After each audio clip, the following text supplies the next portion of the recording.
Okay, so this is lecture number 8 in the RPH 205 Introduction to Ethics class. So we're going to read the last two chapters or two more chapters from The Empire of Illusion by Glenn Hedges, and that'll be it. We'll finish the book. Um, and the theme we've been going on the last few classes is the corruption of the elite. And this continues that, especially this first chapter, The Illusion of Happiness.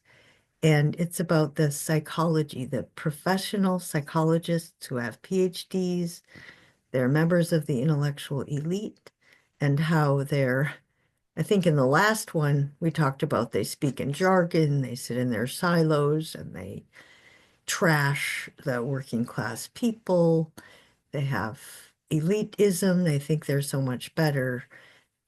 But this one is about how they take their training and they use it to do great harm, brainwashing, and they do corporate brainwashing and they do torture. So the American Psychological Association has allowed its people to get paid by our government, our military, to teach torture techniques. Wow, how democratic can you be? And again, this is the corruption of the intellectuals. That's what bothers me because I do have a PhD in philosophy and I'm disgusted with what's gone on among the PhD class because in the Greek point of view, if you have that much privilege, especially if you're an intellectual, you really owe it to the society to educate the future leaders and always to educate them, telling them that you need to use the power you have for the well-being of those over whom you have it. So that's why Plato's Academy, these were future leaders from all the neighboring city-states or as far and wide as you could get. They might be the sons of a monarch, they might be part of an aristocracy, they might be a constitutional government, but they would take over authority. He's telling every one of them, here's what happens if you abuse the system. It leads to instability, could be civil war, could be the election of a dictator, but you will lose power. No matter what you do, it will cause grief. So don't abuse your power. Well, here's another chapter in how the kinds of students that Plato taught, the ones who could go on and get PhDs, the ones who were smart, motivated, and had opportunity to get that piece of paper and then abuse it. Um, it's so offensive, especially as we proceed. Some of the things in this chapter are pretty outrageous, although I've been, I'm getting outraged a lot, I understand, but it is outrageous. It's appropriate to be outraged by these things. So these are examples of the abuses of an education. So the first one is a radio ad, right? You have happiness studies. You have all these psychologists making bundles of money, engaged in all this think positive kind of rhetoric and manipulation and making tons of money. And you can't even tell if they really believe what they're doing. So it's kind of like Mark Zuckerberg. They're isolated. They do not understand the um, instability of the lives of working class people, what their grievances are about, what their situation, they can't identify. They don't have empathy, which is, again, why they voted for Trump. Although Trump is not going to help them out, it's perfectly understandable when Trump says those elites, you vote for me and I'll take over and I won't let those elites drain the swamp, all those elites that run Washington. Um, now he's replacing them with Musk. And the first time around, 5 billionaires, and this time around, more billionaires. So I don't think he's served the working class very well, but it's understandable. Look at what the elites have done. So, um, you can lie yourself. Doctors now say you can lie yourself into happiness by creating self-deception. No matter how negative your problem, it can be turned into a positive and you will have greater happiness. Ah, they even use the word happiness, which of course reminds me of Aristotle. This is so far from Aristotle's authentic human flourishing that it just blows your mind. Um, and they're just telling you, deceive yourself. Go ahead, deceive yourself. And so Mr. Hedges interviewed this guy, David Copperwriter. And so corporations pay him a ton of money to lead these, he's a paid a psychologist, to lead these, I don't know, day-long weekends events um, for transformational positivity. Okay. Um, and it's going on in colleges also. And the students love it, positive psychology, including Harvard. So what are they teaching them? Now, Jonathan Haidt actually taught a course on happiness, but he was teaching spirituality, right? Going back, understanding spirituality in the church, uh, giving yourself for the sake, giving your life to something greater than yourself. But that's not what these people are teaching. So it's hard to know what's going on in those various classes. But if you put college students, on the one hand, they get A minuses, they get pandered to all the time, they become arrogant. On the other hand, they're getting these constant signals from their parents that they have to achieve and have to achieve, and it's causing them a lot of stress, of course. So they're conflicted. So the youth get caught up in the power and money uh, ambitions of their parents for them, which is a complete violation of your spirituality. From a spirituality point of view, each student, each young person has to find out has to follow their spiritual calling. Life is a pilgrimage. Life is a quest story for meaning and purpose. This is not what's going on in our society. So, what does Mr. Copywriter? He has all this lingo. Again, it's this jargon.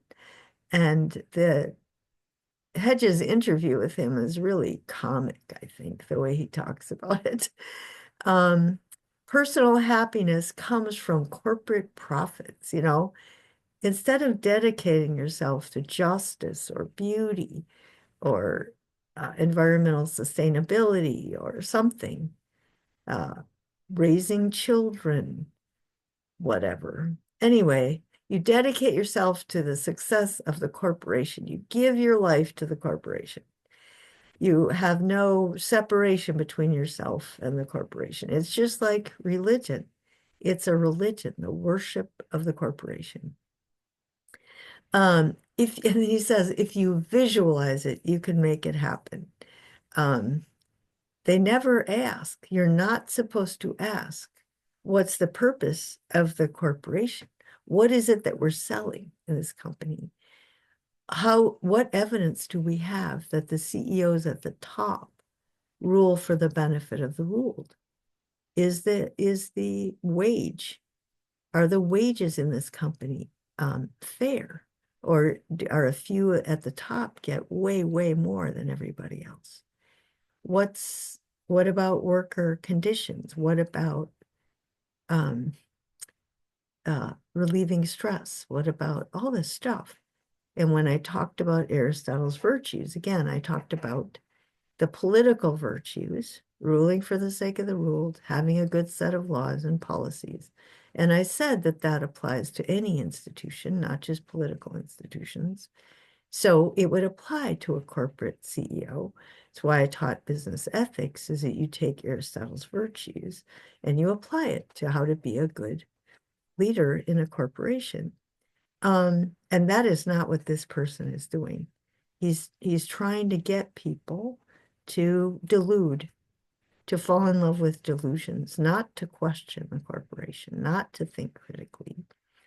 Um, yeah, okay. So, and then it led to the financial collapse in 2008. So while people are trying to envision, delude themselves, meanwhile, the corporate people are cutting regulations. They're bribing politicians. They're paying for political campaigns and then telling the winners to make the laws in their favor.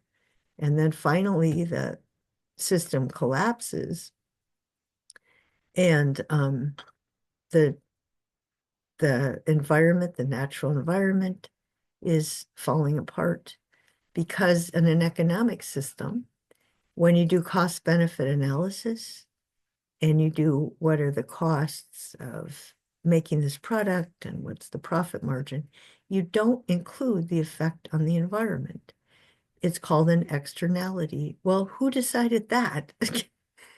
It does have an effect on the outside environment. You're just not including it. So again, the system itself is rigged. The system is rigged.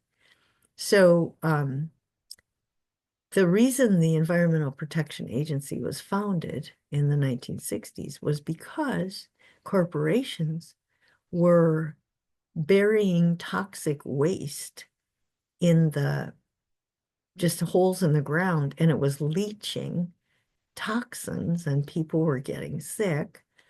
The corporations were releasing air pollution, releasing smoke and causing a lot of pollution. They were releasing smoke and causing acid rain, which was, so the smoke would unite with water droplets and it would create an acid and kill off trees. So that finally got regulated, but the corporations fight tooth and nail every single step of the way, and people are not supposed to be thinking about that. They're not supposed to be making their own companies accountable, making their political leaders accountable to care about people. Um, so they claim to be scientific, right? Happiness studies. Again, this is not Aristotle's view of happiness. This is just pleasure, right? It's one of the wrong, irrational, just to feel good. Doesn't care if you live well. The focus is just to make you feel good. Feel good about yourself, not because you actually are exercising virtue, not because you're being active and contributing to society, just because if you feel better, if you make yourself deluded, then you'll feel better and then you'll be happier. Um, so he compares it to our history of we have a lot of people came over from Europe to come to America. Why did they come to America? Two main reasons. To make money, obviously, we live in this corporate utopia. That was related to the money-making motive. The other one was religious freedom. So there were a lot of religious denominations in Europe that were oppressed and persecuted in their countries, and they came over to America. The dominant religion was tied in with politics. There was an official state religion, and that official state religion was intellectual, united reason and faith. So many of these persecuted denominations split reason from faith. And so they have this blind faith. So there are a huge percentage of Americans are actually anti-science. Their religion is anti-science. More than 50% of Americans, maybe 60%, don't accept evolution. And then they also get taken advantage of. So politicians can take advantage of that. They can hide behind God's will. The religious leaders can tell their parishioners, just pray for Jesus. If you don't get wealth and success, your faith is getting tested, or you committed some sin. So that's the Protestant work ethic that's called the prosperity gospel. And now the PhDs in psychology are basically doing the same thing. Now, this quote from Shelley Taylor, I think, is super offensive, because here she is, a PhD.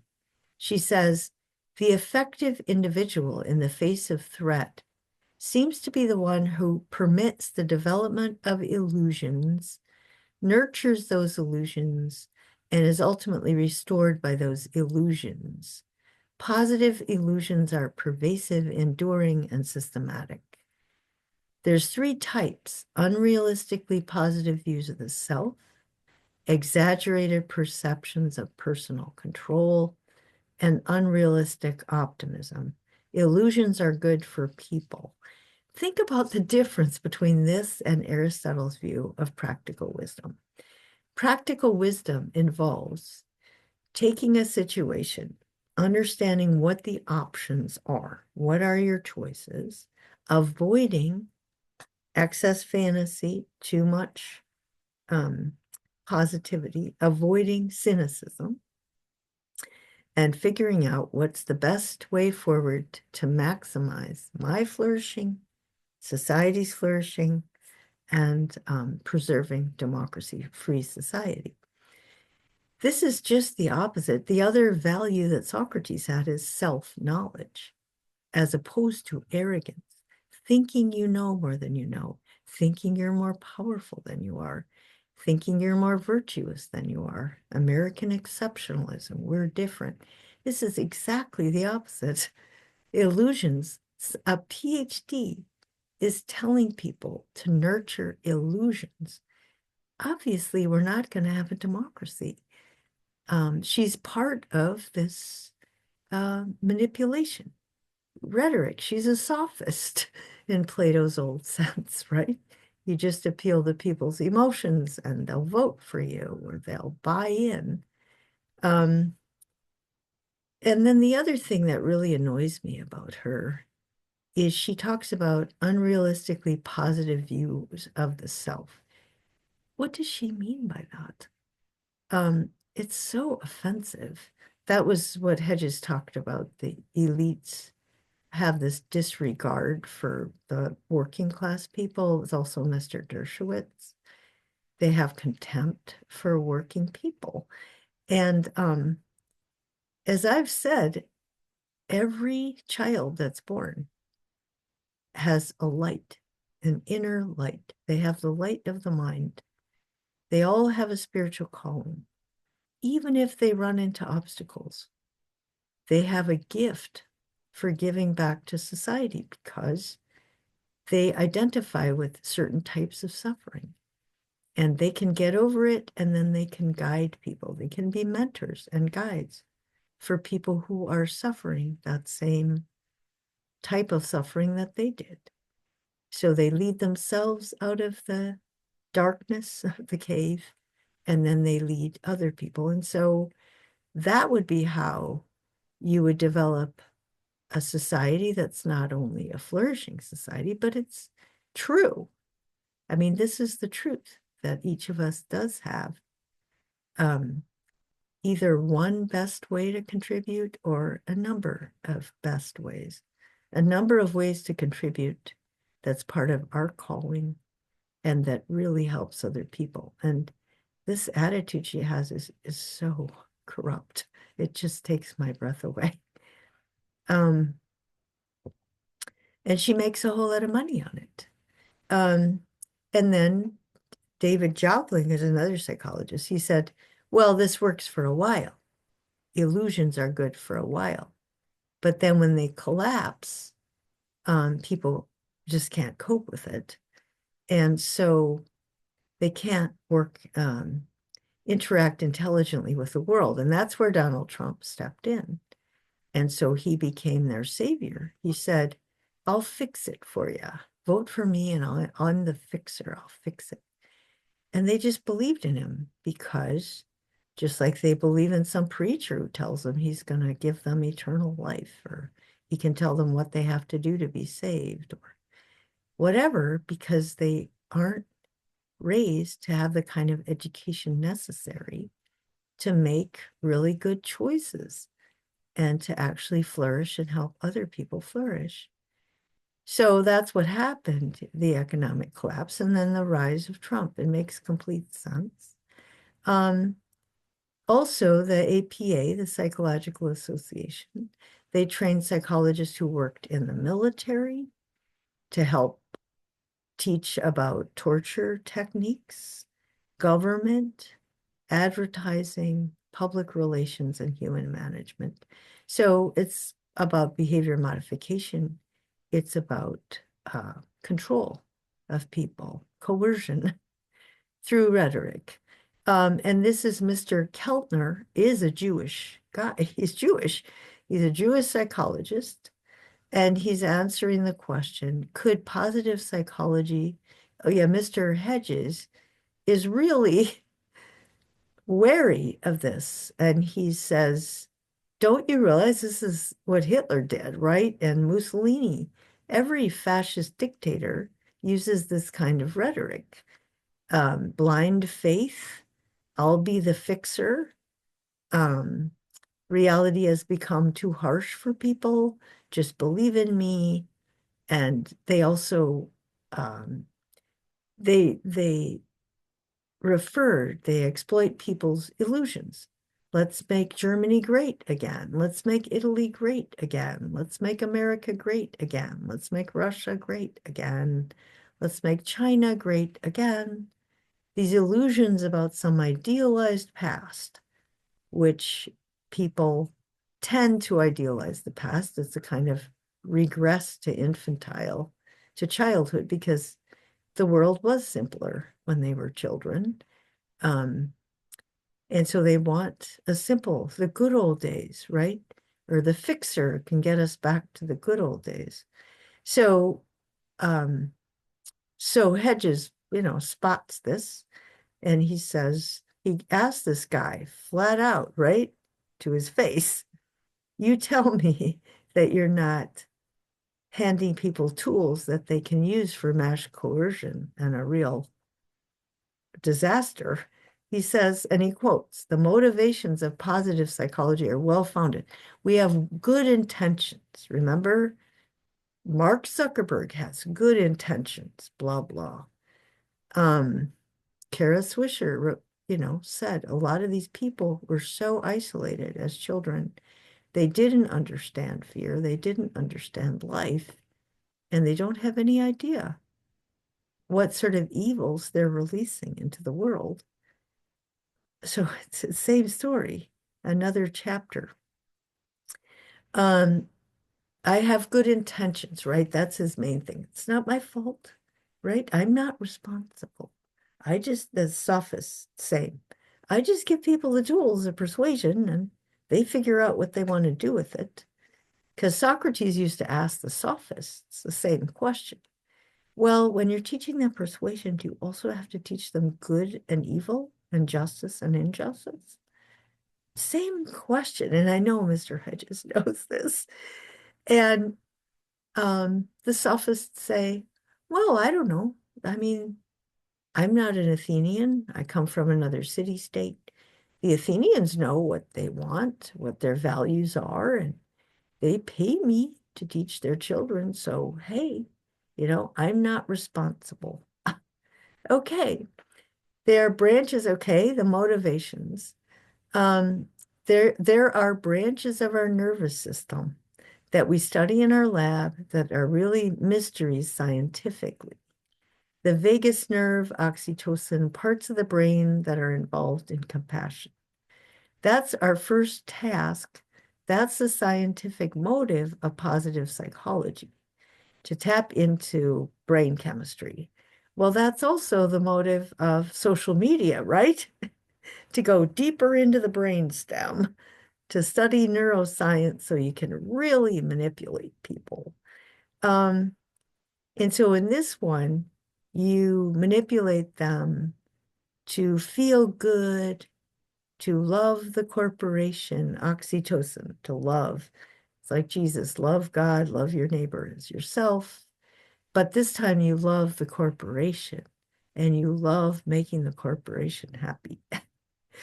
Um, and that's this, okay. Cultures, okay. So our motive is just to get people to act by this feeling of love.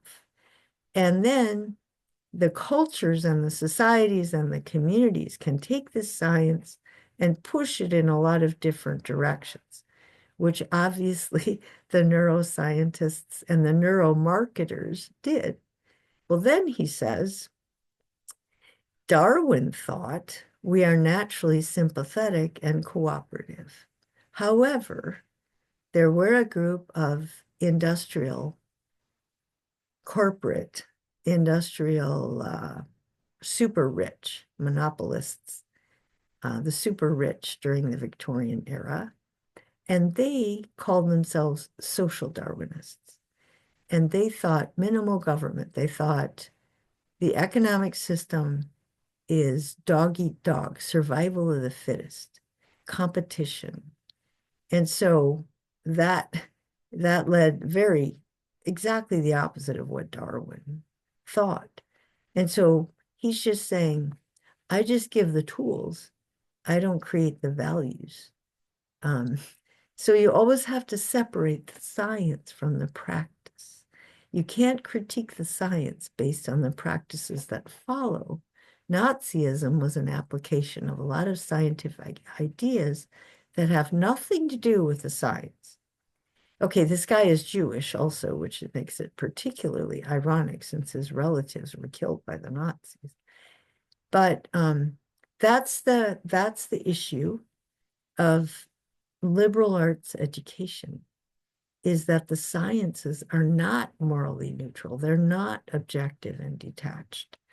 And in that, when you read history and you read literature and you read philosophy like Aristotle, he points out, that the intellectual virtues can get tied to good or evil, and we have to integrate them, and we have to constantly be asking the question, how is our science being applied? What is the role of science in the culture? Who's funding the research? What demands do they make? That is just a natural question. Every liberally educated person should ask those questions constantly. Constant self-examination and examination of others. And this guy is totally in denial. He has not been educated liberally, according to the liberal arts tradition. Plato, among others, right? If you're going to lead, you've got to be virtuous too. Aristotle. They weren't the only ones, but I keep going back to them because I want you to see how there is a framework against which we can study all of this. And the framework is life. Like, you live this life, you make these kinds of choices. And so when you read these books, you can go, hey, that guy is missing it. He didn't get it. He didn't get what Socrates was up to. He didn't get what Aristotle talked about. He didn't get Greek tragedy. The smartest people in the tragedies are the ones that manipulate the other people and do really wicked things. Lots of times those smartest people are women, incidentally. So the tragedies are telling you you should treat women like inferior because they're not inferior. They're really smart. And if you oppress them, they will really use their brains to really manipulate you. So you should get over your sexism and treat women decently, or you're going to be in trouble. Um, but so that just that self-critical stuff is what the Greeks knew you had to have. And then so this guy, even, he says, oh, we found human nature, kindness, fairness, honesty, gratitude. Well, Aristotle would say that's what we're wired for. That's what, if flourishing involves being kind and honest, but we also have to realize we have these capacities for evil, and we have to constantly being examined. And tragic characters will claim that what they're doing is fair, and it's not. Like they have the wrong idea. So we have to constantly examine our ideas. And this guy is a classic case of somebody who just naively says, oh, all we have to do is be nice to everybody. And that's human nature. No, you don't worship the corporation and feel good because the corporation is doing well. And you're kind to other people in your company because it makes you feel good and everybody's happy. Okay. Meanwhile, what's actually happening?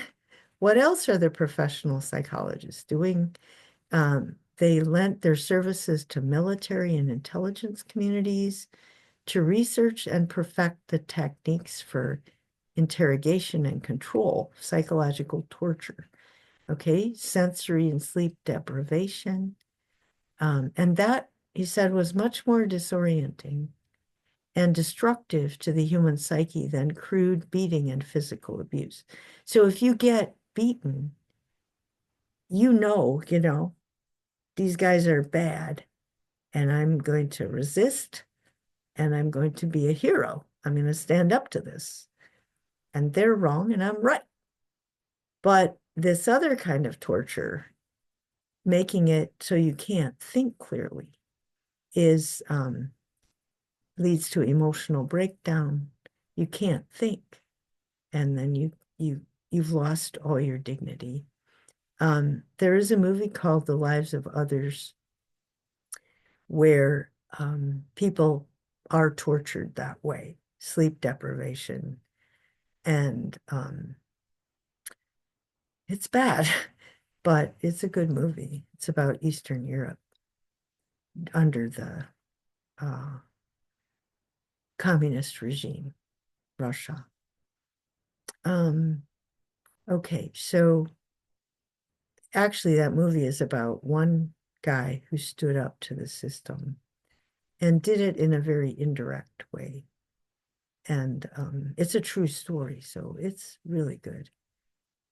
But it is important to see stories like that so we don't idealize authoritarianism.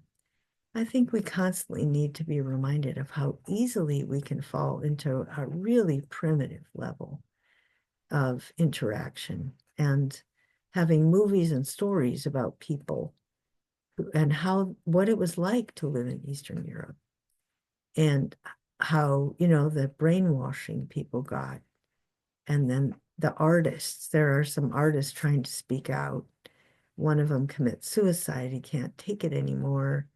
Uh, the other ones get their apartments are tapped so that, if they have any conversations or anybody over that's questionable, they're they're going to get tortured. They're in trouble. So it's basically about how do you maintain your mind, your capacity for criticism in a context of authoritarianism.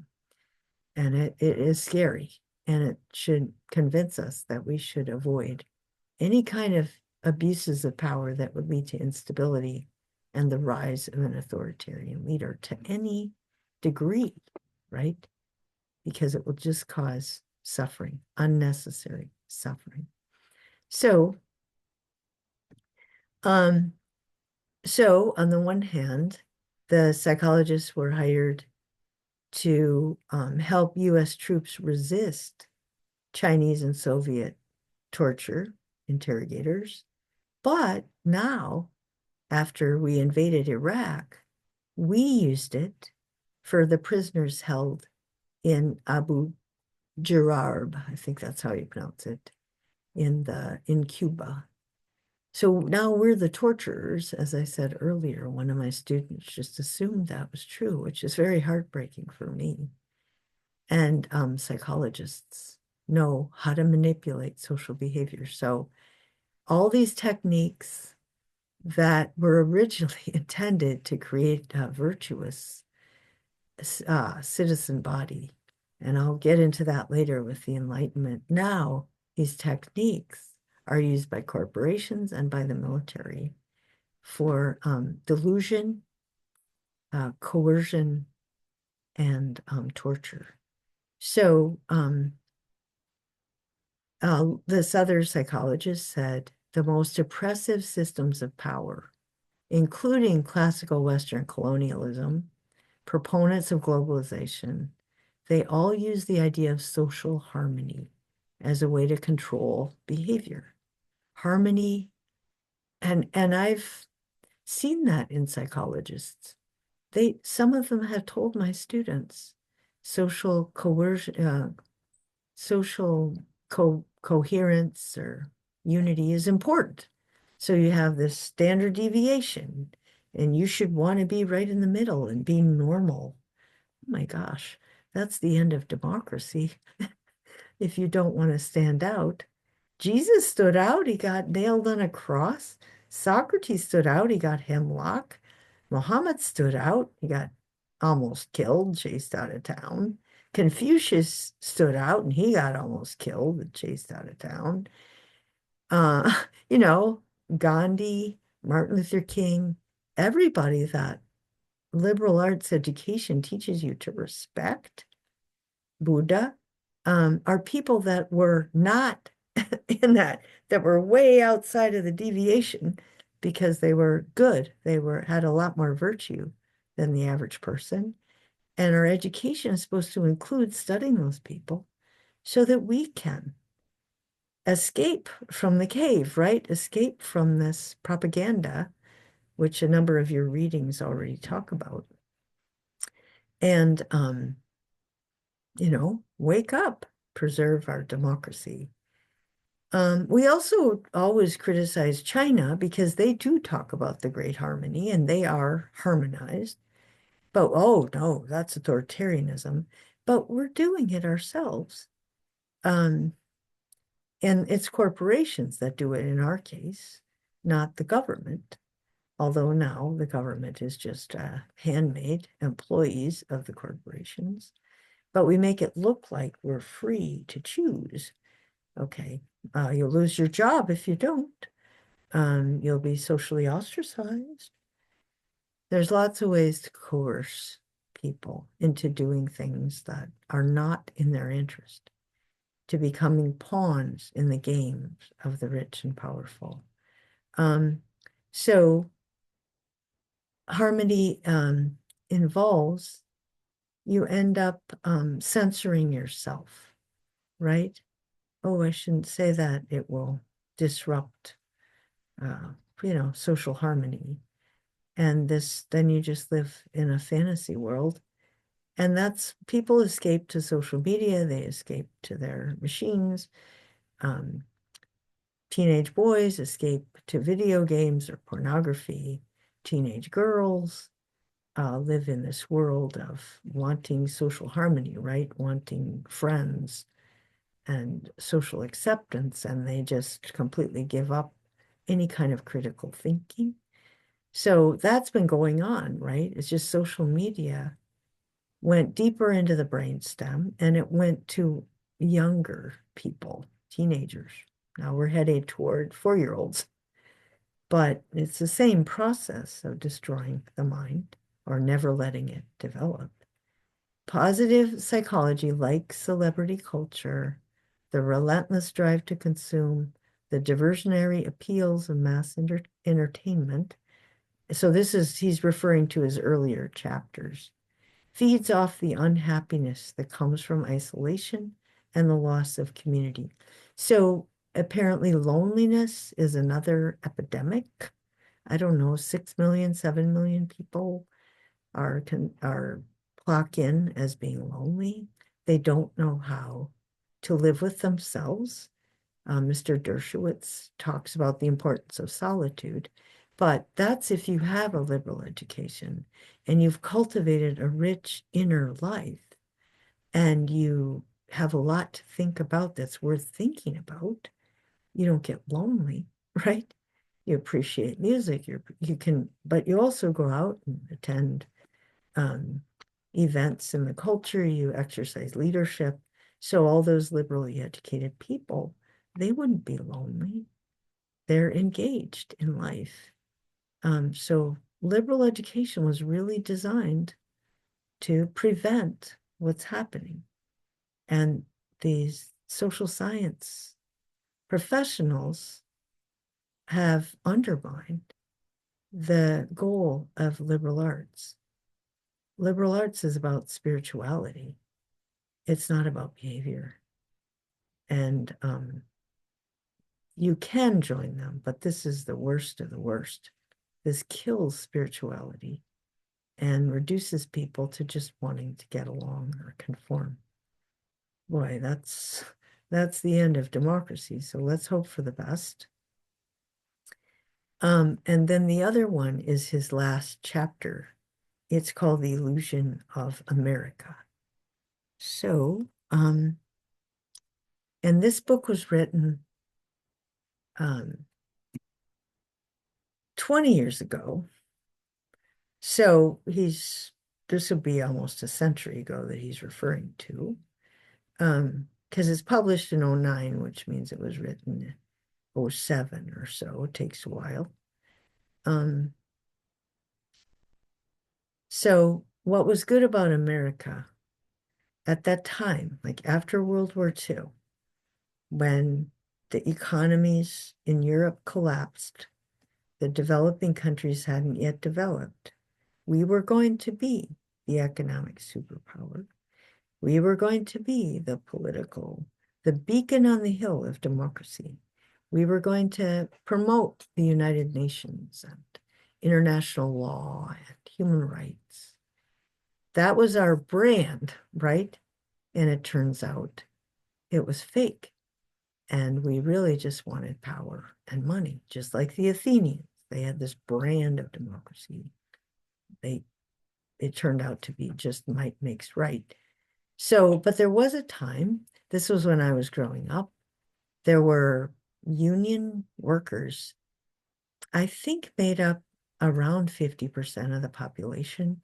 Might have been 40, but it was enough so that non-union had a lot of leeway, a lot of clout, because if you didn't treat them decently, they would go get a union job. So corporations or owners, employers really had to treat workers well. Now it's like 6% of companies are unionized. They don't have any clout because the companies can just say, you know, get another job. I can hire somebody else who will work for this lower pay or less good conditions or less health benefits because everybody's looking for a job and nobody gets those benefits. So go ahead. Go find a job among that 6% that's unionized. Good luck. So yeah, it's different. There's certain things about now that are better, and he knows that. But there was this distribution of wealth. There was a strong, stable middle class. And the Democratic Party did support the workers. The press was less elitist. There were health benefits and pensions. So your company would put money into a retirement fund, and I think you could match that if you saved. So you'd end up with Social Security and this big pension. Well, that's gone. Now it's a 401k where you have to put the money in, but the company doesn't match it or anything.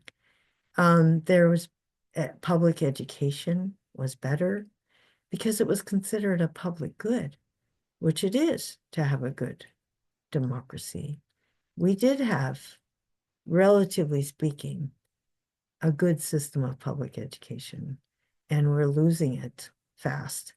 Regard for the rule of law, international law, human rights, social programs, Head Start, welfare, Social Security, taking care of the weakest people. We had environmental laws, came in the 60s. And there was mainly the possibility of democratic change. The press gave a voice to all segments of society, including other nations. We hardly ever get international news. Someone at a lecture told me 7% of our news is international. All that is about is how are our soldiers doing? Is anybody getting killed in Iraq? Or, it's not at all showing an interest in those people and their well-being. Um, the press used to tell unpleasant truths, challenge the powerful, reveal ourselves to ourselves. And the New York Times was actually pretty good at that under the Bush administration, but then they just fell apart. I don't, sometimes I look at it, but I try not to because it's such brainwashing. I just have to keep fighting all the time. What are they not saying that they used to say? They're just not all over it. They used to call out plutocracy, oligarchy, the growth of the wealthy class. I remember there would be like 3 articles on one day all about specifically how the rich are getting richer and the poor are getting poorer. They just don't do that anymore. That was terrible. America was always flawed. We always had racism, classism. We fought in foreign wars that brutalized people to protect our interest. But today, it's worse. So we have the same civic, patriotic, historical language to describe ourselves, like freedom and equality, same symbols, but it's an illusion. We lost our way of life. And people don't notice because it's like Chinese water torture. It happens one day at a time to the point where people don't expect anything better. Um, Our nation has been hijacked by oligarchs, corporations, and it's a lot worse now than it was when this book was written, 2006. That was 20 years ago. It's gotten way worse. Citizens United, the rich are getting really rich. Um, so I do think it's good to read books that are 20 years old to give you a sense of the history. This didn't happen overnight, but it's heading in one direction, just constant concentration of wealth and power. Especially now since Trump has come together with Elon Musk and Zuckerberg and Bezos are all giving his inaugural $1 million to his inauguration. It's just becoming more and more blatant. It's not under the surface. Citizens United, billions of dollars is given to campaigns, but it's dark money. They don't have to report it, or the groups that Americans for Prosperity or some dumb name is really hiding fossil fuels forever money that's going in there, and that's their real agenda. So it's getting worse. We borrow our way out of debt. Our trade imbalance is horrible. We used to export twice as much stuff as we imported. And now we just borrow, borrow, borrow. Our we, you know, we're way, our imports are way bigger than our exports. He talks about this, about the anonymity of the corporate state, because people still think it's freedom because it's hiding behind apparently political leaders that apparently do what the public says, but it's not. They're anonymous. There isn't any one name that people don't know the name of the CEO of. They know a few of them, but CEO of Ford or GM or something like that. But they're all there. Um, a culture that can't distinguish between illusion and reality dies because there's a disconnect between elites and reality, too, especially. They have fantasies of omnipotence and power. So I think Elon Musk lives in a fantasy world. I think he thinks that he has more power, but there are plenty of people that know they're going to invent green energy solutions and they're going to get stinking rich, way richer than Elon Musk. I mean, course, it's hard because his wealth just keeps sticking to wealth. So maybe technically, because he doesn't have to make money anymore. He just gets Trump elected and his stocks go way up. And then Trump cuts taxes and he gets even richer. So he doesn't really have to create any products anymore. But there will be a rise in wealth due to green energy, and there will be a lot of resentment from other countries, and they'll start ganging up and they'll start working together more so that the US can get punished for what we're doing. Um, it's so arrogant of us. We have rampant militarism, 760 military bases. So okay, some terrorist goes and bombs a military base and we get all hot and bothered and we go start another war? Really? Um, our defense budget is $1 trillion. That's $3,000 per citizen.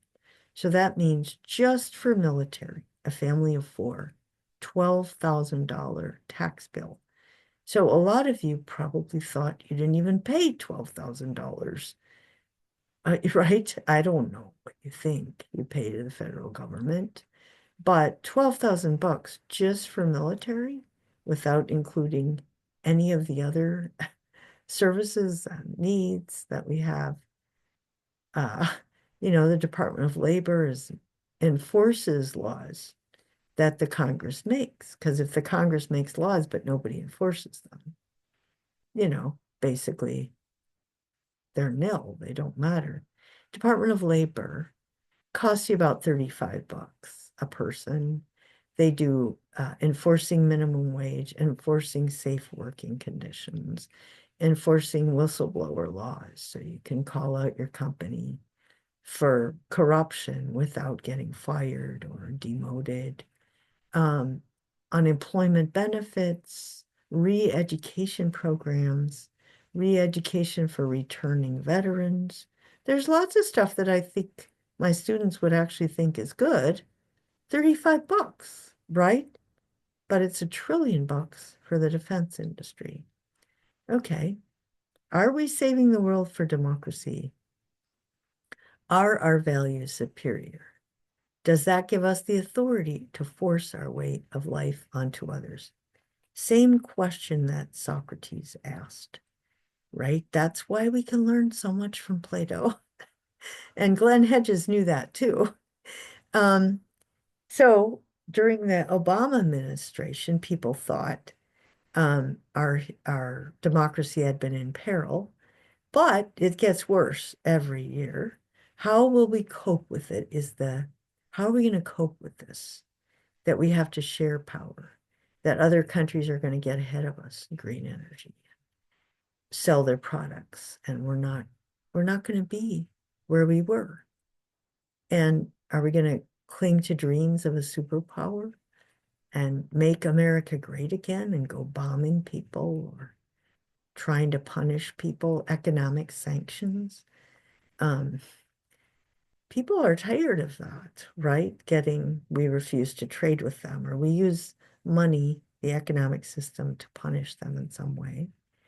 Um, can we responsibly face our limitations, right? Which is self-knowledge. Socrates told the Athenians, you should get over your arrogance and ignorance. Are we willing to become more sober and rational and live simpler lives, middle class, and be more humble about our virtue? Or are we going to just give in to fantasies? Are we going to restructure our society to promote the common good, to defy the corporate state? Or are we going to just crush dissent through internal security and surveillance, right? I mean, now with all the technology, it can be abused. I think people know that. They just can't figure out who are the abusers and who's the abused. Um, so the leaders either try to manipulate the public or they try to educate them. And on the Greek view, you would educate people to have patience with complexity and ambiguity, These are quotes from the Lyon College catalog about a liberally minded person, which I totally agree with. Patience with complexity and ambiguity, tolerating reasoned dissent. Somebody can disagree with you, but if they have good reasons, then you can figure out, okay, maybe I'm partly wrong, or maybe I can appeal to them give some other reason that will more likely appeal to them because they're listening to reason. And we know right now we have a polarized situation. People are not listening to the other side. Are we fair to opposing points of view, being committed to truth, which is the truth is that we have to have a stable middle class or we're going to fall apart. And then are we intellectually honest? Do we admit what we know and what we don't know about the future, about our virtue, about what the Chinese can and can't do? Can we just be honest, right? Athens and Rome, and you go back to this again. He understood he's a liberally educated guy. They both refused to curb their imperial expansion, and they both destroyed their political systems. All they wanted was more power, and they ended up self-destructing.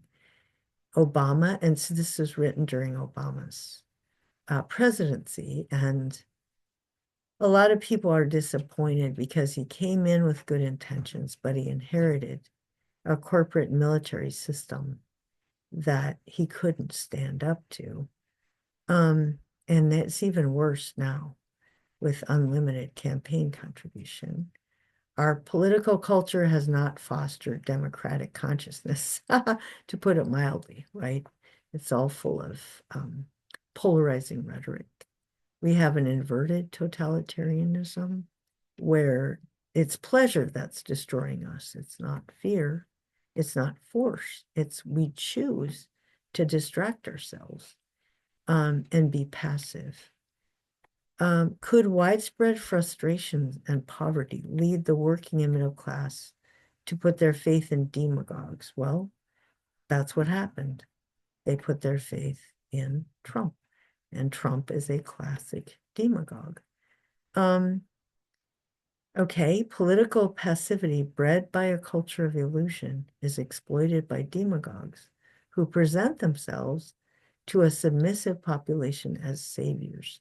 They offer dreams of glory, and that's what Trump does. But he doesn't help working class people. He offers them illusions. Apoliticalness. People say, I hate politics, they're all bad. And when people say that they are apolitical or they're anti-political, they allow the most corrupt people to take over because then, you know, it's totally arbitrary. And so whoever has the best rhetoric, the one that'll punch, go deeper into the brainstem. If you're not following politics and you don't have the big picture, you don't know the history of the candidate, what will motivate you to vote one way or the other will be whoever goes deeper into the brainstem and gets your attention, either your fantasies or your fears. And then we could really go in the wrong direction. Pundits discuss politics as if it were a horse race, and I totally agree with that. Again, those are trained political scientists. I've been to lectures where someone is talking about who's winning and this and that. And at the end of the lecture, I say, this could have been about a horse race. There's no substance here. Like you talk as if it doesn't matter. Politics is not like a team sport. Another analogy is just sports, right? There's no real refs in politics, right? You can't get sued or arrested for false advertising in politics. So it's as if you're playing a sport and you have no referee. And yeah, it gets bad, right? Or in a business, you're whoever wins and loses. It doesn't matter what product you sell. It doesn't matter if you lie, cheat, steal. It doesn't matter how you treat customers. or how you treat the environment. All that matters is who wins. And pundits act like that. Trained political scientists. Not all of them, but there's enough of them. The people who helped create the financial system, are put in charge of the solution. Larry Summers. It's unbelievable. They created it, and then Obama put them in charge of the solution without hiring some people who think outside of that box, who have a different idea.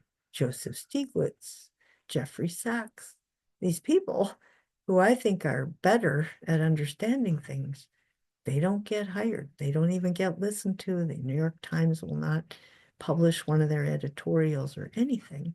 Letters to the editor. They've disappeared. They've been silenced. Okay, we have to think about alternatives to the market economy as it is right now. The country once prided itself on experimentation and flexibility. It has become rigid. So when I was a kid in grade school, John F. Kennedy, so Sputnik, right? The Russians beat us in putting a satellite into space. Oh my gosh, John F. Kennedy said, you get every kid's butt into a science class. Science, science, science, God wants us to study science because God wants us to win against these atheist communists. So study science, right? I mean, that's the way it used to be. And now the Chinese are all over us with their STEM. And we say, you don't have to teach your kids science. You can teach them Christian school. You don't have to teach evolution. Even if you're a biology teacher in the public schools, you can just present it as two alternatives, creationism or evolution. So we have a huge percentage of our people that don't even accept science. We're going to be able to compete against the China in a STEM-driven economy. This is crazy, right? We've become rigid. It's exactly what happened in Athens. Let's go back to the traditional gods and, and forget those scientific speculators over on the islands. We'll go get them. If they dare come into our city, we're going to kill them. Same thing. The Democratic Party doesn't protect the working class. When did we shift, right? When did we shift? Well, because we switched from production to consumption. At the end of World War II, we had the world around our finger. And 30 years later, we're totally a paper target. We have so much debt. We're not self-aware. We fall for the rhetoric. The financial system is totally corrupt. Money, you can make money out of money? No, not so. We're not selling products. We're just fiddling with the stock market in a way that makes the rich richer. And nobody else, everybody else is struggling even more. So the military industrial technological complex system, the military claims to add to the economy, but it's all taxpayer money. They make equipment that's outdated because it's too expensive to completely refurbish, restructure their business. Or they have huge cost overruns. They have a monopoly. They don't have bidding. Whoever, comes in with the lowest bid wins a contract. They don't have that. They get to contract and send the bill to the government. And Dick Cheney, the vice president under Bush, his company did that. And they got taken to court 4 times for price gouging, sending a bill to the government that was really way over what it should have cost because they could. There was no competition. Why wasn't there competition? Because the vice president wouldn't allow it. It's not a free market at all. There's no money for renewable energy projects. So finally, Biden passed the Inflation Reduction and the Build Back Better because there was one more senator one more Democrat than Republican or something. But now we have all Republicans. And so they will try to cut back on all of those green energy projects, because Project 2025 wants to cut all environmental laws. So then the projects will not be cost effective because the fossil fuel companies can undercut them, because they'll have all these government funds, and they won't have to pay a carbon tax or anything. They'll have tax breaks. In the meantime, all these other countries are just going to get ahead and sell their products, and we're going to be left behind. We have a permanent war economy. We have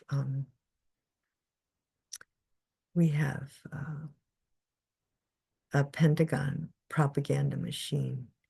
Okay, so the Fox News will interview retired military people who will not criticize the military industrial complex, but instead they're working for military corporations, and they will always defend wars. They get paid a whole lot of money. So it looks like they're experts. They're bought out. They're not giving a fair assessment. So recently there was a book called America Exception by a retired military who actually told the truth what was going on. And he's not getting a lot of money. He's trying to sell his book, but he knew, you know, rest of my life, way less money for telling the truth. How we got into Iraq, that it was all money driven. So Jeffrey Sachs interviewed him, because Jeffrey Sachs, again, is one of those Socratic types that the New York Times will not publish his letters to the editor, even though he has a high level of expertise and experience. What about our healthcare system? It's not as efficient as the publicly financed system that all other developing countries have. All the other developing countries have public. We pay 2.5 times more for healthcare. And this is partly because of our food system. And we have a whole book about that, so I'll talk about that later. The administrative costs are 30% of the costs are just people finding out if you are benefits, if you were approved or not, and how much you were approved, and all of those details, which if it's public funded, it's not an issue. The focus is on profits for shareholders, not public health. The private corporations contribute to campaign donations and lobbying, and then those people win, and then they continue making the laws to favor the corporations, not because it's what's better for public health. We could have saved $350 billion a year, and the pharmaceutical, big pharma, makes a lot more money with the government system. So both parties are controlled by corporate donors. So the North American Free Trade Association, this was under Clinton.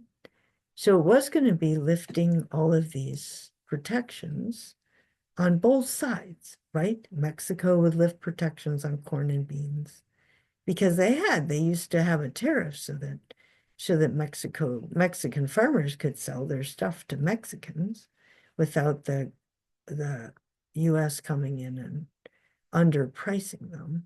So they did lift theirs, and then America was supposed to lift theirs, but at the last minute, America put it back on. So Mexicans can't export to the US. US can export cheaply to Mexico. Well, then 2 million farmers are driven off the land because they go bankrupt. So then they come and immigrate to the US. That's why, we have this problem with immigration. These are farmers that lost their livelihood, or it's the children of these farmers, because of NAFTA. And NAFTA, I don't know, might have worked, except the last minute, we changed the rules after Mexico had, agreed to their side of the bargain. The US reneged.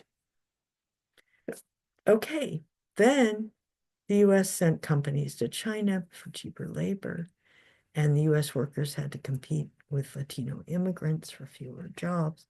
Obviously, these people are angry, but they're angry at the wrong people. And it's hard to know who's on your side. Welfare reform obliterated the social safety net. That was under Clinton. Cut Medicare and Medicaid. Poor went to prisons. Mentally ill people are in prisons. Non-violent drug offenses are the majority of those people in prison. The war on drugs, it didn't work at all. We have the highest level, percentage-wise, of a population in prisons, incarcerated. And it's all biased according to race and class. The way people get treated in prison.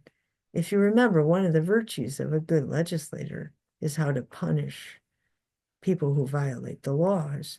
And you always should aim for rehabilitation, maximizing flourishing.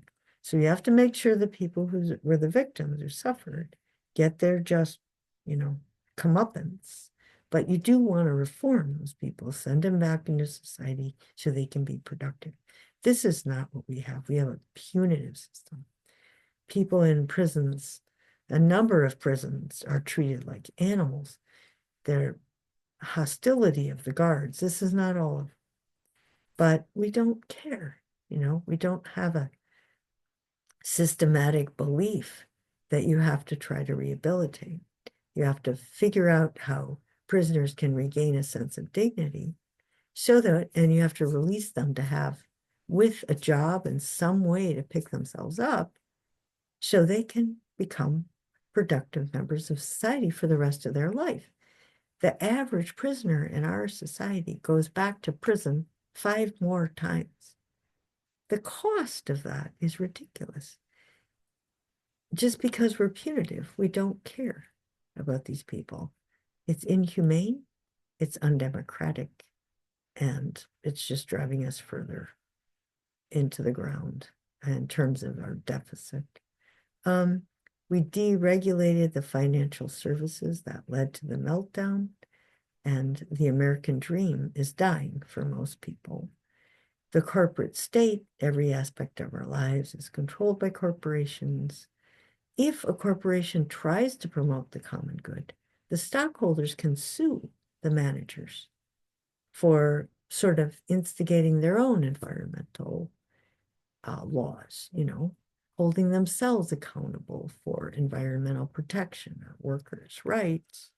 If the stockholders can prove they made less profit, they can sue the managers.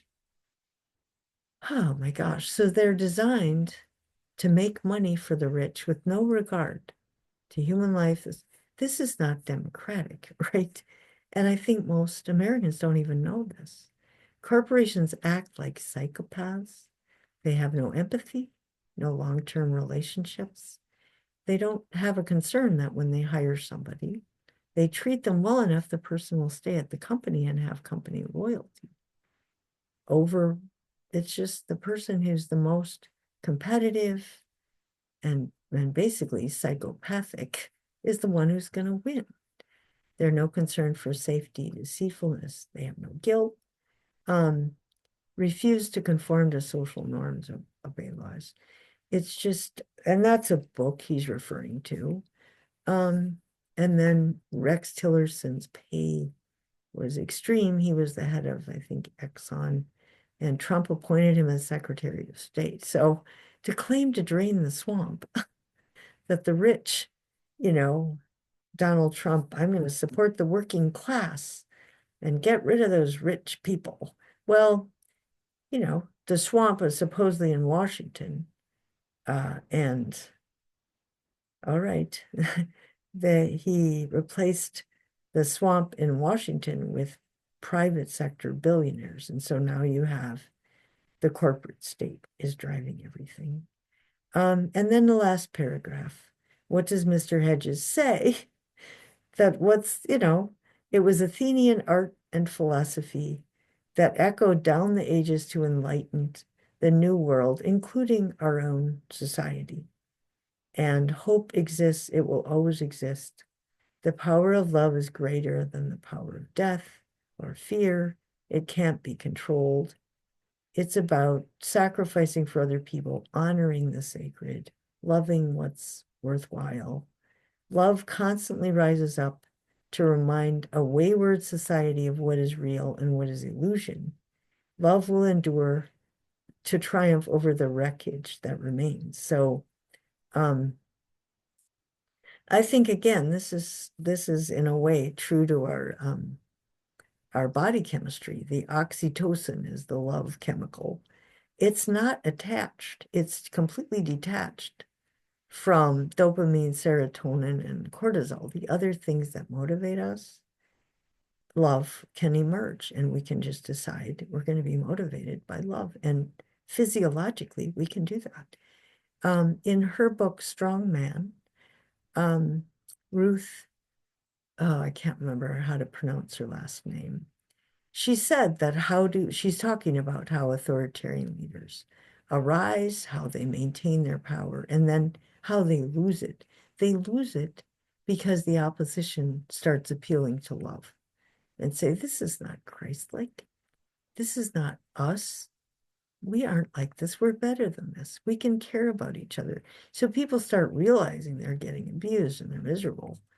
And they start realizing that that strong man who said he was going to save us is really destroying us.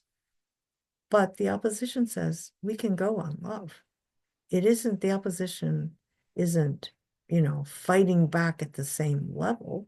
People want something different. They're tired of fighting and they want to bond together and they want to get over the polarization. So I'm hoping that Americans can turn around, right, and realize that they've been used and go green and do all these other things that we should have done a long time ago. But all right, life goes on.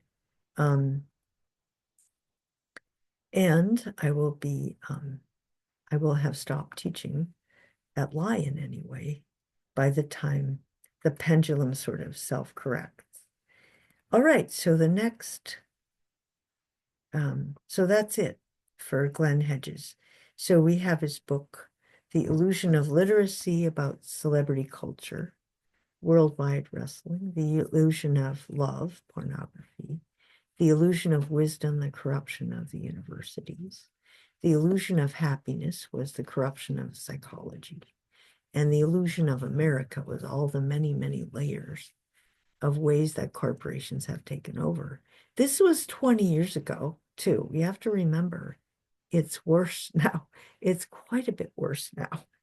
But also the green energy transition is going faster and the climate is going to change quickly. And then I think green energy is going to be invested in. People will realize we really need to do this. And so I think things will change fast in your generation. So I just want you to prepare for it. You have to know how we got to where we are. And then you have to figure out, okay, I can lead the country out of this. I can keep reading, I can keep informed, I can find out who's engaged in the green energy transition. Are they making money? I can start living a more a lower carbon footprint myself. And when I live that way, it'll constantly remind me of the direction that we have to go. You have to be constantly reminded of the way corporations are brainwashing you and live an examined life, like Socrates said. So again, we're back to the Greeks. Yeah, there was a reason I studied them.